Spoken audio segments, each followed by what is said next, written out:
Halo teman-teman, video kali ini akan menceritakan kisah nyata penuh inspiratif dari seorang pengusaha India bernama Srikan Bola. Ketika bayi, ayahnya sempat ingin mengubur hidup-hidup karena dia terlahir dalam keadaan buta. Sebelum lanjut, jangan lupa like dan subscribe ya, biar kalian gak ketinggalan alur cerita film inspiratif berikutnya. Yuk, langsung aja kita mulai alur ceritanya. Awal film bercerita di Andhra Pradesh di mana seorang anak laki-laki lahir pada 13 Juli 1991. Ayah sang bayi sangat bahagia dan memberikan nama seperti pemain kriket terkenal Srikan. Sang ayah sangat terobsesi anak bayinya menjadi pemain kriket saat dewasa nanti. Namun, kebahagiaan ayah Srikan tidak bertahan lama karena ia mengetahui bahwa anaknya buta sejak lahir. Setelah itu, anggota keluarga Srikan berpikir bahwa anak ini sebaiknya dibunuh saja karena menurut mereka tidak ada tempat untuknya di dunia ini. Mereka berkata bahwa jika dia tidak dibunuh hari ini, maka dunia akan membunuhnya setiap hari. Kemudian, saat sang ayah hampir membunuhnya, ibu Srikan datang dan tidak membiarkan anaknya mati. Setelah itu, cerita berlanjut dan kita melihat Srikan yang memutuskan untuk melawan kesedihannya dan menghadapi perjuangan hidupnya. Di tengah perjalanan, ia sering dibully. Beberapa anak laki-laki menyebutnya pengemis, beberapa memukulinya. Tapi Srikan telah memutuskan bahwa ia tidak akan pernah lari dari masalahnya, melainkan akan menghadapi dan melawannya. Meskipun buta, Srikan adalah siswa terbaik di kelasnya. Otaknya bekerja sangat cepat dan ia bisa mempelajari banyak hal lebih cepat dari anak-anak lain. Namun di desanya tidak ada fasilitas yang cukup untuk mendukung anak berbakat seperti Srikan. Jadi, atas saran seorang guru, ayah Srikan membawanya ke kota dan mendaftarkannya ke sekolah khusus tunanetra. Di sekolah ini, semuanya gratis untuk anak-anak tunanetra. Dan disinilah untuk pertama kalinya Srikan bertemu Bu Devika, yang bukan hanya menjadi guru baginya, tetapi lebih dari itu, mengasuhnya, merawatnya, mengajarinya banyak pelajaran hidup. Apapun yang diminta Srikan, Bu Devika mengajarkannya semuanya. Di sekolah ini, Srikan unggul dibandingkan semua anak tunanetra lainnya, unggul dalam pelajaran, unggul dalam catur. Suatu hari, saat ada acara di sekolah, para pengurus yayasan datang. Kemudian Srikan yang merupakan siswa terbaik sekolah dipanggil untuk memberikan pidato. Tapi di sini, Srikan membongkar kebobrokan sekolah di depan semua orang. Ia berkata bahwa orang-orang di sini tidak merawat kami dengan baik dan uang yang datang ke sekolah hanya setengahnya digunakan untuk kami, sementara sisanya diambil oleh staf. Ia juga berkata bahwa setiap hari tercium bau ayam dari dapur, tetapi yang kami dapatkan hanyalah sayur rebus yang sama setiap hari. Srikan telah menciptakan keributan besar. Karena marah, pihak sekolah mengusirnya dari sekolah. Srikan bahkan tidak mengerti apa yang terjadi padanya. Ia tidak pernah menyangka pihak sekolah akan melakukan itu kepadanya, dan saat itu Bu Devika tidak ada di sana, jadi dia bahkan tidak tahu apa yang terjadi dengan Srikan. Sekarang Srikan mulai mengembara di kota tanpa arah. Di tengah jalan, beberapa orang memberinya sesuatu karena mengira dia pengemis. Tapi tidak ada yang benar-benar membantunya karena semua orang berpikir bahwa dia pasti pengemis. Namun, begitu Bu Devika mengetahui hal ini, dia langsung mulai mencari Srikan dan akhirnya menemukannya. Di situ, Srikan berkata bahwa ia ingin melanjutkan sekolah dan tidak ingin menjadi pengemis. Setelah semua kejadian ini, Bu Devika menjadi wali bagi Srikan dan mengambil tanggung jawab penuh atas dirinya. Dia bahkan berkata kepada orang tua Srikan bahwa entah kalian mau menyekolahkannya atau tidak, saya pasti akan mengajarinya. Bu Devika kemudian merekam banyak materi pelajaran dalam tape recorder agar bisa didengarkan dan dihafalkan oleh Srikan agar ia bisa melanjutkan pendidikannya. Kemudian saat musim ujian tiba, Srikan kembali menjadi siswa terbaik di sekolah karena persiapannya yang sangat baik dan ia mendapatkan nilai 96%. Sekarang Srikan ingin melanjutkan pendidikannya di jurusan IPA. Tapi kepala sekolah di perguruan tinggi menolak memberinya jurusan sains dan menyuruhnya memilih jurusan seni karena sang kepala sekolah mengira bahwa sebagai orang tunanetra,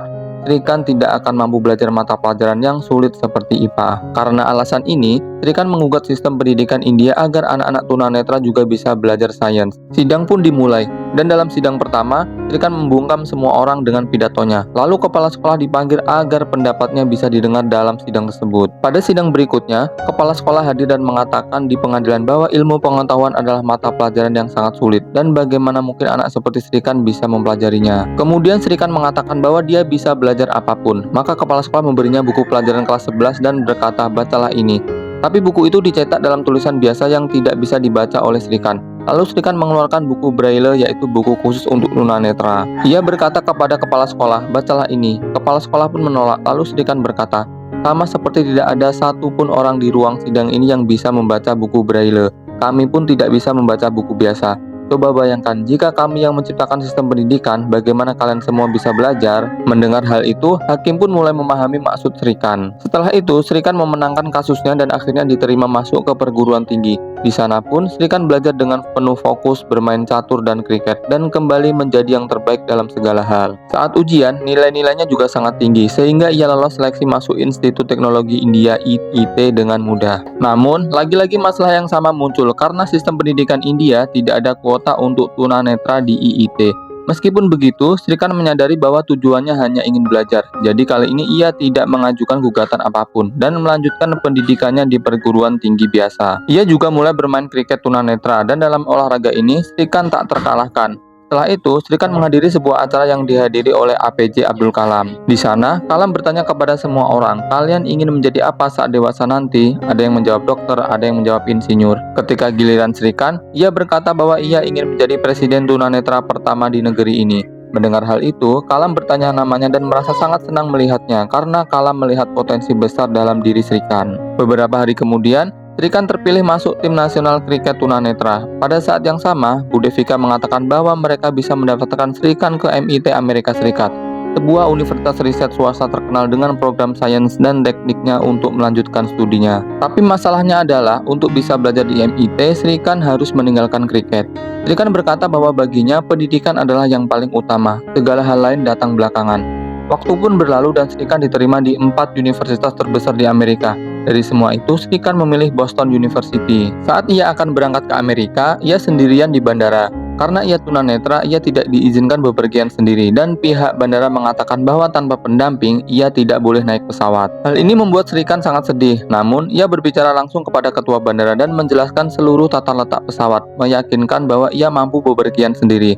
Setelah melihat tekad Srikan, akhirnya ia diizinkan terbang ke Amerika. Setelah masuk ke universitas, Srikan mulai belajar dan bergaul dengan banyak teman. Bahkan di sini pun, ia tetap menjadi siswa terbaik. Ia mempelajari banyak hal dan orang-orang di sana juga sangat mendukungnya. Suatu kali, saat bermain baseball, Srikan memukul bola dengan sangat keras hingga mencetak rekor dunia. Dan fotonya dimuat di halaman depan majalah, membuatnya semakin terkenal. Setelah itu, seorang gadis bernama Swati yang juga berasal dari India sangat terkesan setelah mengetahui kisah Srikan dan menghubunginya lewat media sosial. Beberapa hari kemudian, Swati juga datang ke Amerika untuk belajar dan mereka pun bertemu dan mulai sering berbicara. Swati sangat menyukai Srikan dan merasa bahwa dialah orang yang ditakdirkan untuknya. Di sisi lain, Srikan juga menikmati kebersamaan dengan Swati karena Swati tidak pernah membuatnya merasa bahwa ia buta atau lebih lemah dari orang lain. Beberapa waktu kemudian, Srikan menyelesaikan studi masternya. Namun, ia tidak ingin kembali ke India. Ia merasa bahwa ia ingin bekerja dan tinggal di Amerika.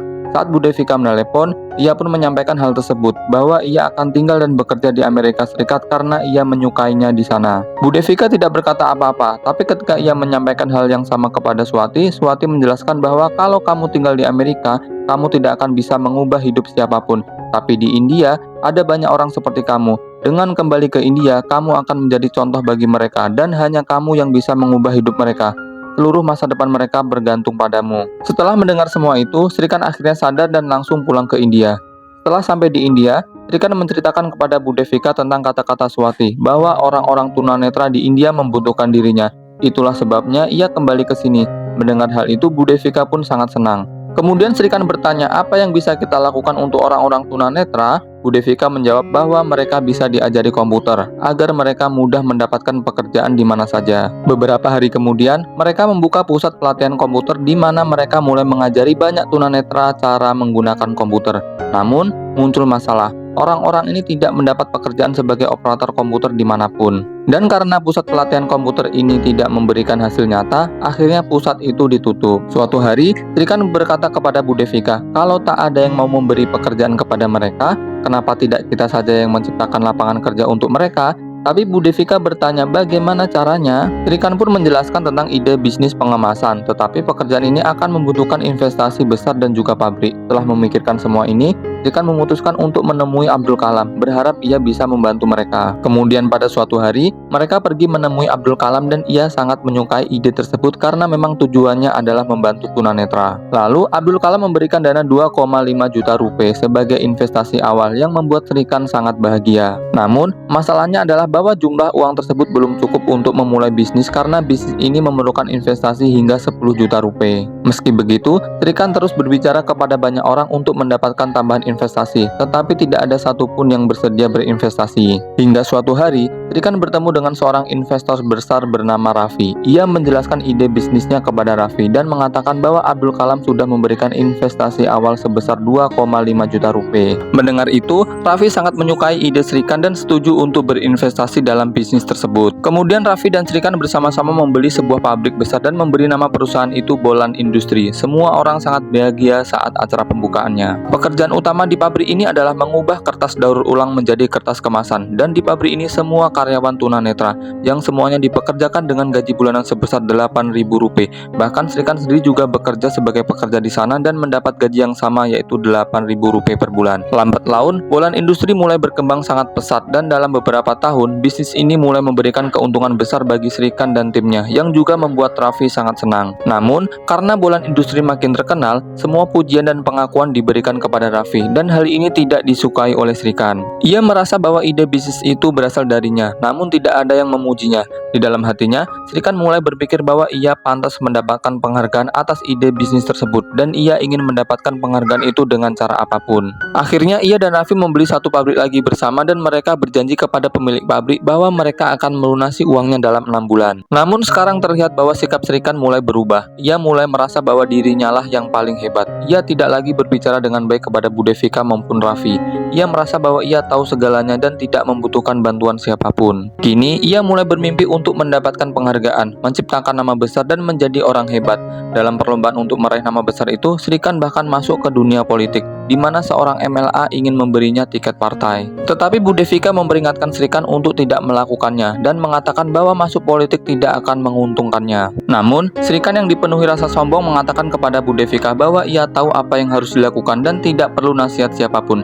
Ia mengatakan semua itu lalu pergi meninggalkan Bu Devika. Setelah itu, saat Srikan pergi ke kantor MLA tersebut, ia menyadari bahwa mereka hanya ingin memanfaatkan kebutaannya untuk menarik simpati dan memenangkan pemilu. Mereka memberinya tempat di partai hanya untuk itu, dan bahkan beberapa anggota partai mengejek kebutaan Srikan. Mendengar hal itu, hati Srikan hancur dan ia menyadari bahwa ia telah melakukan kesalahan besar dengan datang ke sana, karena Raffi dan Bu Devika tak pernah memperlakukannya seperti itu dan justru ia malah bersikap sombong kepada mereka. Setelah semua itu terjadi, Srikan langsung pergi ke Bu Devika, menangis dan meminta maaf atas kesalahannya. Bu Devika memaafkannya karena ia selalu menganggap Srikan seperti anaknya sendiri. Kemudian Srikan juga menemui Raffi dan meminta maaf kepadanya, dan Raffi pun memaafkan sahabatnya karena hubungan mereka kini sudah sangat dekat. Setelah itu, Srikan berkata bahwa mereka akan segera melunasi 11 miliar kepada pemilik pabrik dan mereka pun bekerja sangat keras. Lalu semuanya kembali menjadi baik dan berkat kerja keras Srikan, ia akhirnya mendapat penghargaan Businessman of the Year dalam kategori khusus. Pada saat itu, Srikan menyampaikan pidato yang sangat menyentuh tentang kebutaannya dan keberaniannya.